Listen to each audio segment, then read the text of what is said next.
फिर देखो, पेट जो खराब होता है ना, ये गड़बड़ होती है ज़्यादा खाने से नहीं होती, बार बार खाने से होता है। ये खूब समझ लो, ज़्यादा खाना भी नुकसानदेह है, इतना नहीं होता। हमारे यहाँ ये है कि लोग एक दफ़ा खा के जब तक दोबारा सही तरह से भूख नहीं लगती दोबारा खा लेते हैं। ये बहुत ख़तरनाक चीज़ है। इसकी मिसाल, आपको इफ्तारी में तबीयत से भूख लग रही है, आपने फोड़ दिया, पकोड़े भी फोड़ दिए और समोसे भी फोड़ दिए, खजूरों का डब्बा फोड़ दिया। आप तजर्बा करके देखो, पेट ख़राब नहीं होगा आपका।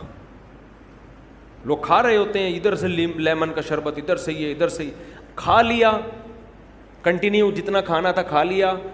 अब आप नमाज़ पढ़ने के लिए आए, अब 10-15 मिनट का दरमियान में आ गया वक्फ़ा। अब अगर एक खजूर भी खाओगे ना, वो पेट ख़राब कर सकती है। अब नहीं खाना आपने जब तक दोबारा शदीद भूख नहीं लग जाए।